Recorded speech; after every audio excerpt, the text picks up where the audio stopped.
जैसे कि हम लोग रोज एमसीक्यू देखते हैं और भी टॉपिक वाइज एमसीक्यू देखते हैं, तो भारतीय संविधान में राज्यों के नीति निर्देशक तत्व ग्रहण किए गए हैं। तो यह कहां से लिया गया है राज्य के नीति निर्देशक तत्व?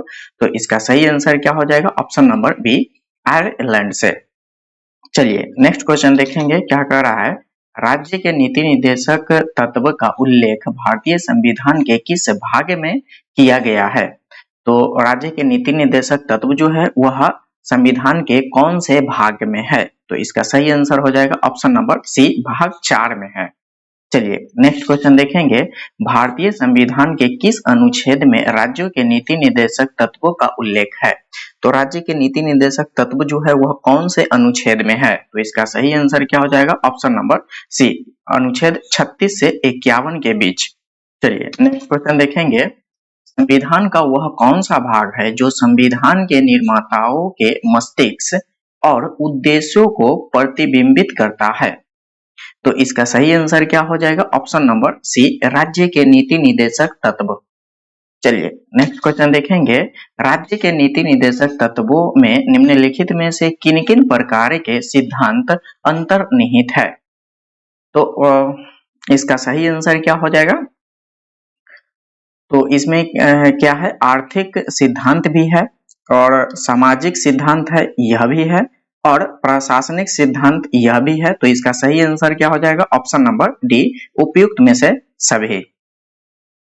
चलिए नेक्स्ट क्वेश्चन देखते हैं।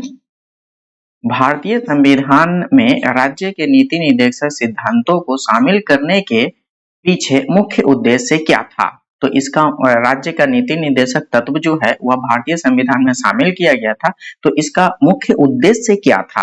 तो इसका सही आंसर क्या हो जाएगा? ऑप्शन नंबर ए, कल्याणकारी राज्य की स्थापना करना। चलिए नेक्स्ट क्वेश्चन देखेंगे। संविधान में राज्य के नीति निर्देशक तत्वों को शामिल करने के पीछे क्या उद्देश्य है? तो इसका सही आंसर क्या हो जाएगा? ऑप्शन नंबर सी, क्या हो जाएगा? सामाजिक, आर्थिक, लोकतंत्र की स्थापना करना था। इसीलिए राज्य के नीति निर्देशक तत्व भारतीय संविधान में शामिल किया गया था। चलिए नेक्स्ट क्वेश्चन देखेंगे। निम्नलिखित में से किसने नीति निर्देशक सिद्धांतों को बैंक की सुविधा अनुसार दे उत्तर दिनांकित चेक कहा है? तो इसको क्या कहा जाता है? Post dated cheque. तो कौन कहे थे? तो इसका सही आंसर होगा ऑप्शन नंबर सी, केटी शाह ने कहे थे। चलिए नेक्स्ट क्वेश्चन देखेंगे। किस संवैधानिक संशोधन अधिनियम ने राज्य के नीति निर्देशक तत्वों को मौलिक अधिकार की अपेक्षा अधिक प्रभावशाली बनाया था? तो मौलिक अधिकार से अधिक प्रभावशाली जो राज्य के नीति निर्देशक तत्व हुए थे वह कौन से संविधान संशोधन अधिनियम में हुए थे? तो इसका सही आंसर क्या हो जाएगा? ऑप्शन नंबर ए, 42वां संविधान संशोधन अधिनियम 1976 में हुआ था। तो चलिए नेक्स्ट क्वेश्चन देखेंगे। भारतीय संविधान का कौन सा अंग समाजवादी व्यवस्था स्थापित करने की प्रेरणा देता है? तो इसका सही आंसर हो जाएगा ऑप्शन नंबर सी, नीति निर्देशक तत्व। चलिए नेक्स्ट क्वेश्चन देखेंगे। संविधान के कल्याणकारी राज्य का आदेश दिया जाता है। तो इसका सही आंसर क्या हो जाएगा? ऑप्शन नंबर सी, नीति निर्देशक तत्वों में दिया जाता है कल्याणकारी राज्य का आदेश। चलिए नेक्स्ट क्वेश्चन देखेंगे। नीति निर्देशक सिद्धांत है तो यह जो है क्या होगा? तो इसका सही आंसर होगा ऑप्शन नंबर बी, बाध्य योग्य नहीं है। नीति निर्देशक तत्व जो है वह बाध्य योग्य नहीं है। चलिए नेक्स्ट क्वेश्चन देखेंगे। नीति निर्देशक तत्वों की क्रियान्वयन निम्नलिखित में से किस पर निर्भर करता है? इसका सही आंसर क्या हो जाएगा? ऑप्शन नंबर डी, सरकार के पास उपलब्ध संसाधनों पर निर्भर करता है नीति निर्देशक तत्व का जो काम होगा उसको। चलिए नेक्स्ट क्वेश्चन देखेंगे। मूल अधिकार और राज्य के नीति निर्देशक तत्वों में क्या अंतर है? तो इसका सही आंसर क्या हो जाएगा? ऑप्शन नंबर सी हो जाएगा। मूल अधिकार जो है वह बाध्य योग्य है, जबकि राज्य के नीति निर्देशक तत्व जो है वह बाध्य योग्य नहीं है। चलिए नेक्स्ट क्वेश्चन देखेंगे। मौलिक अधिकार एवं राज्य के नीति निर्देशक तत्वों के विषय में कौन सा कथन सही है? तो इसका सही आंसर क्या हो जाएगा? ऑप्शन नंबर ए, एक दूसरे के पूरक होते हैं। चलिए नेक्स्ट क्वेश्चन देखेंगे। एक कल्याणकारी राज्य के निर्देश आदर्श वर्णित है। तो इसका सही आंसर क्या हो जाएगा? ऑप्शन नंबर ए, राज्य के नीति निर्देशक तत्वों में वर्णित किया गया है। चलिए नेक्स्ट क्वेश्चन देखेंगे, नीति निर्देशक तत्वों को क्रियान्वित करने के लिए क्या मूल अधिकारों का हनन हो सकता है? तो इसका सही आंसर क्या हो जाएगा? ऑप्शन नंबर बी, कुछ का हनन हो सकता है, सभी को नहीं, सभी का नहीं होगा, लेकिन कुछ जो है उसका हो जाता है। चलिए नेक्स्ट क्वेश्चन देखेंगे, भारत के संविधान में अंतर्राष्ट्रीय सुरक्षा को प्रोत्साहन देना सन्निहित है। का सही आंसर क्या हो जाएगा? ऑप्शन नंबर बी, राज्य के नीति निर्देशक तत्वों में निहित किया गया है। चलिए नेक्स्ट क्वेश्चन देखेंगे, सामान्य कार्य के लिए समान वेतन भारत के संविधान में सुनिश्चित किया गया है, एक क्या है? तो इसका सही आंसर क्या हो जाएगा? ऑप्शन नंबर डी, राज्य के नीति निर्देशक सिद्धांत का अंग है। चलिए नेक्स्ट क्वेश्चन देखेंगे, भारतीय संविधान के नियोक्तर भागों में किस एक में न्यायपालिका तथा कार्यपालिका के पृथक का प्रावधान है? तो इसका सही आंसर क्या हो जाएगा? ऑप्शन नंबर सी, राज्य के नीति निर्देशक सिद्धांत में। चलिए नेक्स्ट क्वेश्चन देखेंगे, भारतीय संविधान में राज्य के नीति निर्देशक सिद्धांतों को किस मुख्य कारण से सम्मिलित किया गया है? तो इसका सही आंसर क्या हो जाएगा? ऑप्शन नंबर ए, कल्याणकारी राज्य की स्थापना करने के लिए। चलिए नेक्स्ट क्वेश्चन देखेंगे, मूलभूत संविधान में कौन सा भाग राज्य लोक कल्याण की संकल्पना सम्मिलित की गई है? तो इसका सही आंसर क्या हो जाएगा? ऑप्शन नंबर डी, राज्य के नीति निर्देशक तत्वों में सम्मिलित किया गया था। चलिए नेक्स्ट क्वेश्चन देखेंगे, संविधान का कौन सा अंश भारत के नागरिकों को आर्थिक न्याय प्रदान करने का संकेत करता है? तो इसका सही आंसर होगा ऑप्शन नंबर ए, राज्य के नीति निर्देशक तत्वों से किया जाता है। चलिए नेक्स्ट क्वेश्चन देखेंगे, निम्नलिखित में से कौन सा राज्य नीति निर्देशक सिद्धांत नहीं है? तो इसका सही आंसर क्या हो जाएगा? ऑप्शन नंबर डी, निजी संपत्ति। चलिए नेक्स्ट क्वेश्चन देखेंगे, राज्य के नीति निर्देशक तत्व नहीं है, तो इसका सही आंसर क्या हो जाएगा? ऑप्शन नंबर ए हो जाएगा, वैज्ञानिक मनोभाव के विकास का नहीं किया जाता है, बाकी यह जो ऑप्शन है यह सब होता है। चलिए नेक्स्ट क्वेश्चन देखेंगे, राज्य के नीति निर्देशक तत्वों में क्या शामिल है जो मूल अधिकारों में नहीं है? तो इसका सही आंसर क्या हो जाएगा? ऑप्शन नंबर डी, कुटीर उद्योग को प्रोत्साहन करना। चलिए नेक्स्ट क्वेश्चन देखेंगे, किसी नीति निर्देशक सिद्धांत को प्रायः समाजवादी माना जाता है? तो इसका सही आंसर क्या हो जाएगा? ऑप्शन नंबर ए, ग्राम पंचायतों की स्थापना। चलिए नेक्स्ट क्वेश्चन देखेंगे, निम्नलिखित निर्देशक सिद्धांतों में यह सिद्धांत कौन सा है जिसे गांधीवादी सिद्धांत कहा जाता है?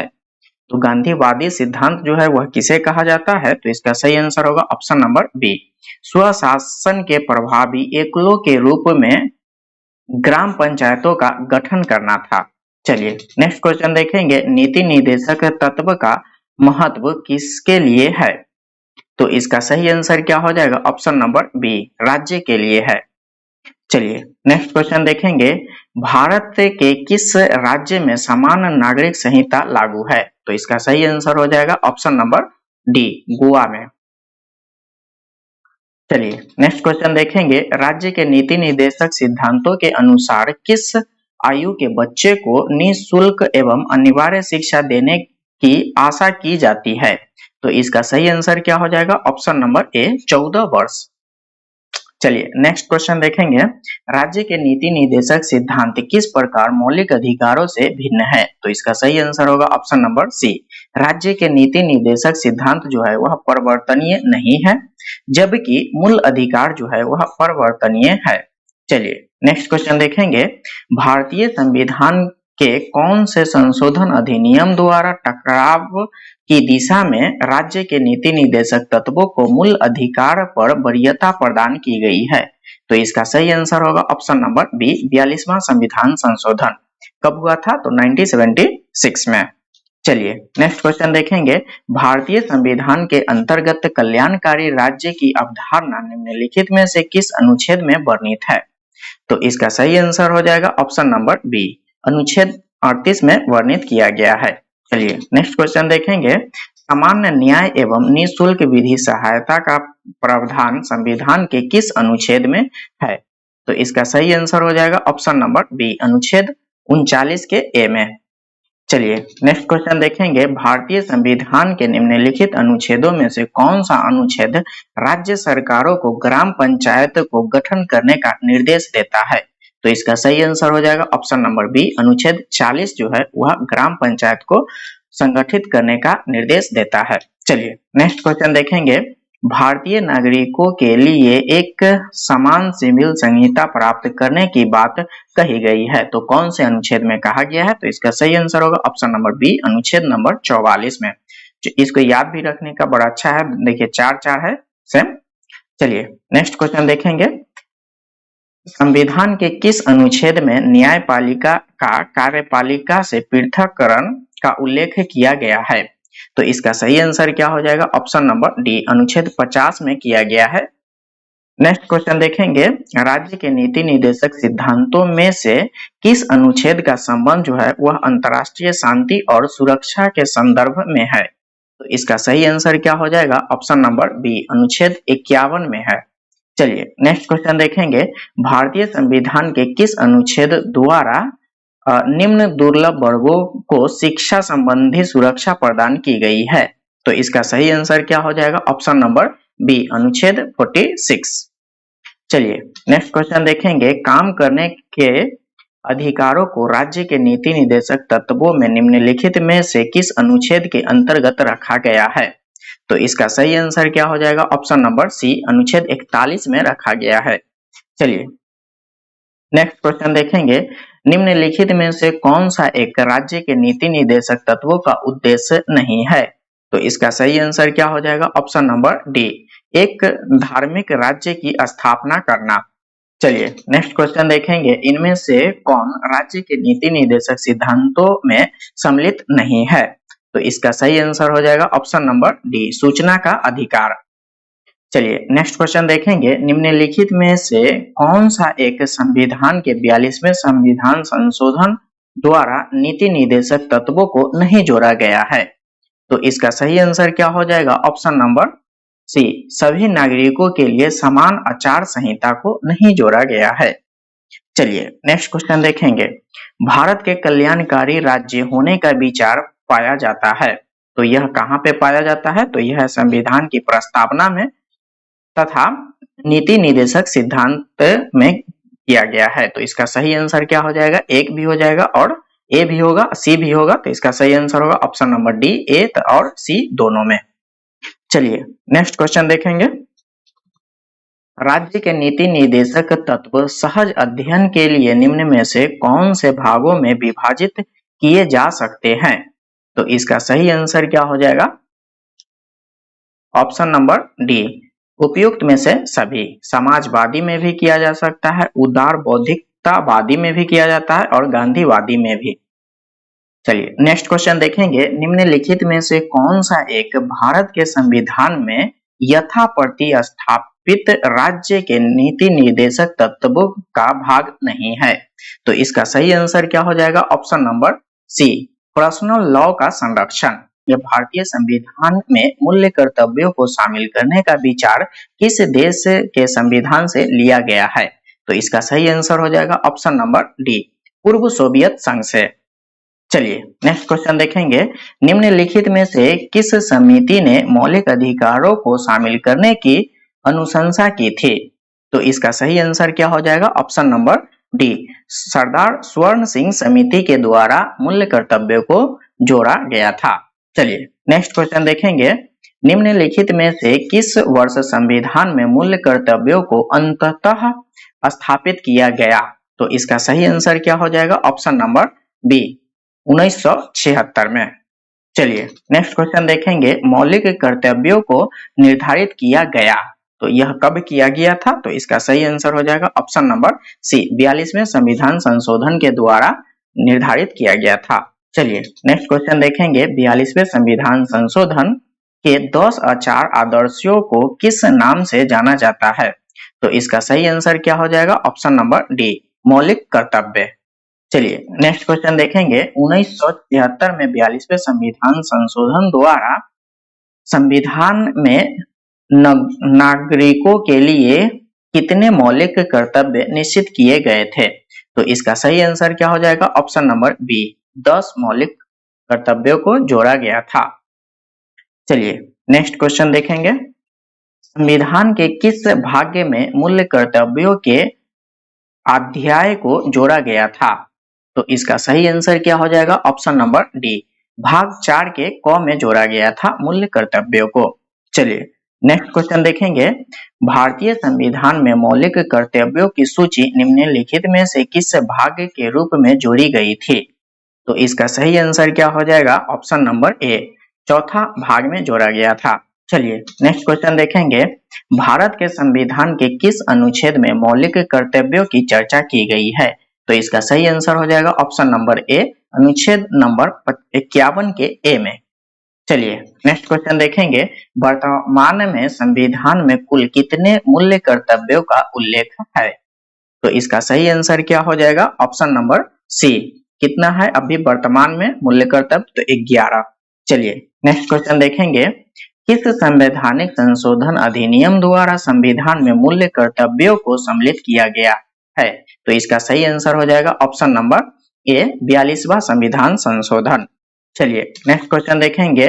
मौलिक कर्तव्यों को संविधान में सम्मिलित किए जाने का प्रयोजन है?